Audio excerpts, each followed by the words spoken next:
Então eu acho que isso já responde a pergunta da terceira parte do vídeo. O Bitcoin é realmente seguro? Segundo essa lógica do blockchain, o Bitcoin é seguro. Mas isso não significa que não existem riscos se você quiser investir em Bitcoin. Para falar a verdade, existem 3 principais riscos em investir em Bitcoin. O primeiro grande risco é a volatilidade. A BlackRock, que é a maior gestora de ativos do mundo, montou uma tabela que mostra o que aconteceu com os principais ativos do mundo entre 2013 e 2023. E só para vocês terem uma ideia, nos últimos 11 anos, o Bitcoin teve a maior rentabilidade do mundo inteiro em 8 anos. Só que nos outros 3 anos, o Bitcoin teve uma queda absurda. Foi o ativo que mais se desvalorizou no mundo. Então, se você quer ter um pouco do Bitcoin na sua carteira, você precisa ter estômago. Um dia o Bitcoin pode estar valendo muito e no outro ele pode valer só metade ou muito pouco. Esse é o primeiro grande risco. O segundo risco é o roubo. Se você investe diretamente em Bitcoin por meio de uma corretora e você deixa os seus Bitcoins lá, é ela que está com o saldo dos seus Bitcoins e não você. E qual que é o risco disso? O risco é que a corretora pode quebrar, como aconteceu com a FTX, a corretora do Sam Bankman-Fried. E quando uma corretora quebra, pode demorar anos para você receber os seus Bitcoins de volta. Isso se você receber. Então o que você precisa fazer é comprar os seus Bitcoins por meio de uma corretora e depois fazer a transferência para sua custódia por meio de uma wallet. Daqui a pouco eu vou falar um pouquinho mais sobre esse assunto. Aliás, falando em roubo, coloca uma coisa na sua cabeça. Se teve promessa de ganho absurdo, se teve promessa de ganho rápido e se te prometeram um investimento livre de risco, isso é uma pirâmide financeira. E só para vocês terem uma ideia da gravidade do problema, mais de 1 a cada 10 brasileiros já perderam dinheiro em fraudes e pirâmides. Tem várias e várias notícias de promessas de investimento falando que vão te rentabilizar 5% ao dia, 6% ao dia, 7% ao dia. O problema é que se você investir uma única vez R$100 com uma rentabilidade de 7% ao dia, em 5 anos você vai ter um patrimônio de 3,7 bilhões de reais, que não faz o menor sentido. E o terceiro risco do Bitcoin é o risco da proibição. Tem muitos países do mundo onde o Bitcoin não é visto com bons olhos. Na Rússia ter Bitcoin é proibido, no Egito é proibido, no Iraque é proibido, na China é proibido. E claro que cada país vai ter uma regra diferente e um nível de proibição diferente. Mas o fato é que, por mais que o Brasil seja um país onde ter Bitcoin seja legal, não existe uma garantia que isso vai durar para sempre. E eu não adicionei como um desses 3 riscos, mas uma coisa que acontece muito é você esquecer os dados de acesso, à sua carteira. E se você esquecer, não vai ter um botãozinho de esqueci a minha senha como você tem no seu e-mail. Toma muito cuidado. Até porque tem muitos casos já listados de pessoas que perderam não 1.000, nem dezenas de milhares, mas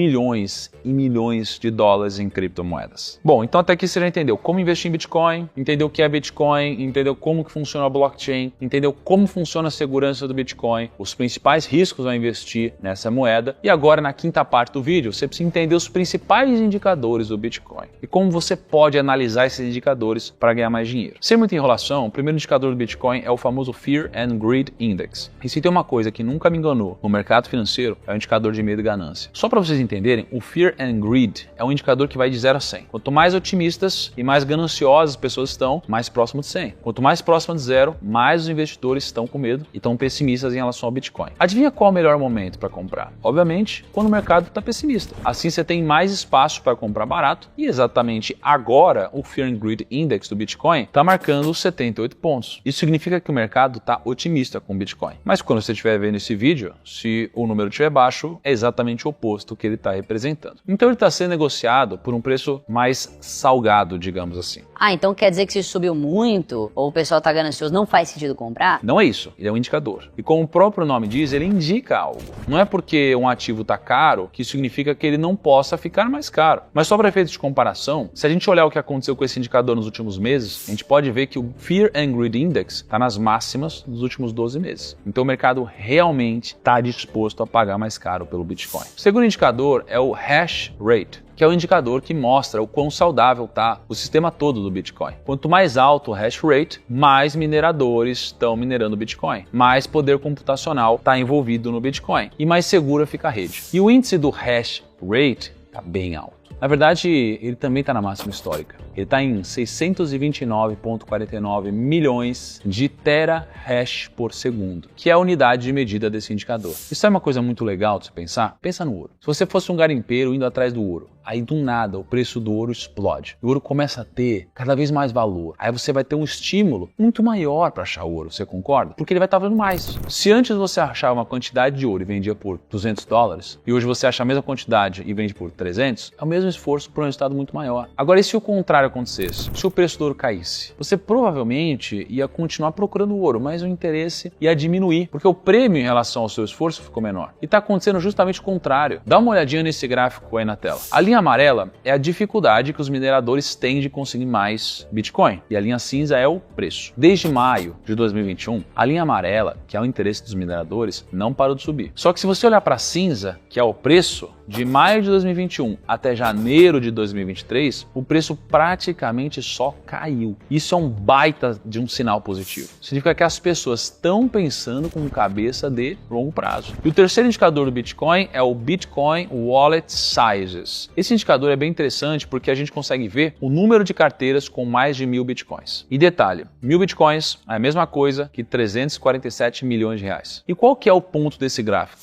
Dá para ver que ao longo do tempo, o número de carteiras com mais de 1.000 Bitcoins aumentou muito. Mas a partir de 2020, 2021, mesmo com o preço ficando de lado e até subindo, o número de carteiras com mais de 1.000 Bitcoins diminuiu. Ou seja, esse indicador está mostrando para a gente que os grandes investidores venderam mais Bitcoin do que compraram. E eles foram realizando aos poucos. O quarto indicador do Bitcoin é o múltiplo de Mayer. O múltiplo de Mayer é um indicador um pouquinho mais complexo, mas ajuda pra caramba na análise. Ele vai pegar o preço de hoje do Bitcoin e vai dividir pela média móvel dos últimos 200 dias. Se o múltiplo está acima de 2,4, significa que o Bitcoin pode estar caro e talvez não seja um bom momento de compra. Se o múltiplo de Mayer está entre 1 e 2,4, significa que ele está mais barato, mas talvez ainda não seja um ótimo momento de compra. Agora, se o múltiplo está abaixo de 1, provavelmente os investidores estão com medo e aí sim seria um bom ponto de compra. E hoje o múltiplo está exatamente em 1,41. Isso aqui é um sinal que está caro? Não necessariamente, mas também não indica nenhuma barganha. Está mais próximo do preço justo. O quinto e último indicador é a dominância do Bitcoin. A dominância do Bitcoin é a razão entre a capitalização de mercado do Bitcoin e a capitalização de mercado das outras criptomoedas. Então, por exemplo, quando as altcoins, que é qualquer moeda que não seja o Bitcoin, sobe mais do que o próprio, a dominância dele diminui. Quando o Bitcoin sobe mais do que as altcoins, então a dominância do Bitcoin aumenta. Geralmente, quando a dominância do Bitcoin é menor, isso indica um melhor momento de compra. Só que nos últimos 12 meses, aconteceu justamente o contrário. A dominância do Bitcoin está nas máximas, com 53%. Então, resumindo, segundo o Fear and Greed Index, o mercado estaria otimista, nesse patamar com o Bitcoin. Como o indicador do hash rate está alto, significa que há um grande poder de processamento computacional sendo usado para minerar e validar transações na rede do Bitcoin. Olhando para o Bitcoin Wallet Sizes, tudo indica que os grandes investidores estão vendendo mais do que estão comprando Bitcoin. O múltiplo de Mayer hoje está em 1,41, então é um indicador acima de 1, que seria o preço mais justo, e abaixo de 2,4, que seria o preço mais caro, então não é um preço totalmente ruim. E se a gente fosse olhar para a dominância do Bitcoin, o Bitcoin cresceu muito em relação às outras criptos nesses últimos 12 meses. E isso é um indicador de preço mais esticado. Com base nesses indicadores, deixa aqui nos comentários se você acha que está ou não num bom momento para você comprar Bitcoin e criptomoedas para sua carteira. Aliás, já deixa aqui embaixo também o que você está comprando, porque eu sempre fico curioso para saber. Isso aqui para mim é um grande laboratório. Agora escuta o que eu tenho para te dizer. Por mais que você assista esse vídeo completo, inteirinho, diversas vezes, nem todo mundo vai aprender a investir de forma correta em cripto. Nem todo mundo vai saber analisar os indicadores de cripto. Nem todo mundo vai conseguir investir em cripto. Nem todo mundo vai saber a hora certa de vender a cripto. E nem todo mundo vai ter sucesso com o Bitcoin ou com qualquer outra criptomoeda. Foi pensando nisso que eu sentei com o time da Finclass. A gente teve uma ideia muito interessante. E se ao invés de a gente apenas ensinar as pessoas a investir, a gente também desse recomendações de investimentos? Por que eu só deveria te ensinar a pescar o peixe se eu posso literalmente entregar também o peixe limpo, cortado, com limãozinho siciliano no prato? Então a gente decidiu juntar a Speed com a Finclass e hoje, dentro da Finclass, você tem uma série de recomendações de investimentos dos nossos analistas. Você pode ter acesso a uma carteira de fundos imobiliários, a uma carteira de ações, a uma carteira de renda fixa, a uma carteira de criptomoedas e você pode saber exatamente o quanto investir, como investir, até que preço pagar por um ativo e por qual preço vender. Então, eu estou literalmente dando a solução dos seus investimentos nas suas mãos. Você não precisa fazer nada, só seguir a carteira da Finclass e ter o mínimo de conhecimento conhecimento para não fazer uma besteira, por gentileza. Então deixa eu te dar um recado. O aniversário da Finclass está chegando, vai ser dia 24/4. Você vai ter acesso a uma porrada de bônus, você vai ganhar um evento presencial do FinDay, que é o maior evento de finanças do mundo. Você vai ter uma carteira recomendada, onde você pode seguir as recomendações dos nossos analistas e investir 1000 vezes melhor o seu dinheiro. E você vai ter acesso a tudo isso com 50% de desconto no plano anual. Olha só, a oferta ela tá bizarra, de boa, e tudo isso que eu tô te dizendo faz sentido para você. É só você clicar aqui no link da descrição. Vamos voltar pro vídeo. Lembra que eu falei que você pode comprar os seus bitcoins por meio de uma corretora e depois fazer a transferência para uma wallet? Qual que é o ponto aqui? Quando você tem um cartão de crédito ou dinheiro físico, aonde que você guarda? Você guarda na carteira. Com Bitcoin é a mesma coisa. Para guardar os seus bitcoins da forma correta, você precisa de uma carteira de cripto. E existem 7 diferentes tipos de carteiras. Mas antes de eu me aprofundar em cada uma das 7, você primeiro precisa entender a diferença entre uma wallet e uma exchange. Uma wallet é um dispositivo onde você vai guardar as informações que dão acesso às criptomoedas armazenadas na blockchain. Então o Bitcoin em si não vai ficar na sua wallet. Lá você vai guardar as informações que dão acesso aos seus bitcoins. Já a exchange é uma corretora onde você vai negociar as criptomoedas. Obviamente, você até pode deixar suas criptos na própria exchange, mas se você fizer isso, é ela que está fazendo a custódia dos seus ativos. Então foi como eu disse antes, se a corretora tiver algum problema, já era. Exchange não é wallet. Então vamos lá. O primeiro tipo de wallet é a Hot Wallet. As Hot Wallets são basicamente uma carteira que fica conectada à internet. Então elas vão ser mais práticas que as Cold Wallets, mas elas costumam, como elas estão conectadas à internet, ser mais vulneráveis a ataques. O segundo tipo é a Wallet Mobile. São carteiras que você pode baixar como se fosse um aplicativo aí do seu celular, só que por ser uma carteira Hot Wallet, é bem prático. Mas é um tipo de carteira mais vulnerável. Sem falar que aqui no Brasil é bem comum alguém roubar o seu celular. Então você precisa ficar ligado. O terceiro tipo de wallet é o Wallet Web. Essa já é um tipo de carteira que você pode acessar pelo seu próprio navegador. Você só precisa entrar na página da wallet e inserir login e senha. É bem simples, é bem prático, mas também fica conectado à internet, então é um pouquinho mais perigoso. O quarto tipo é a Desktop.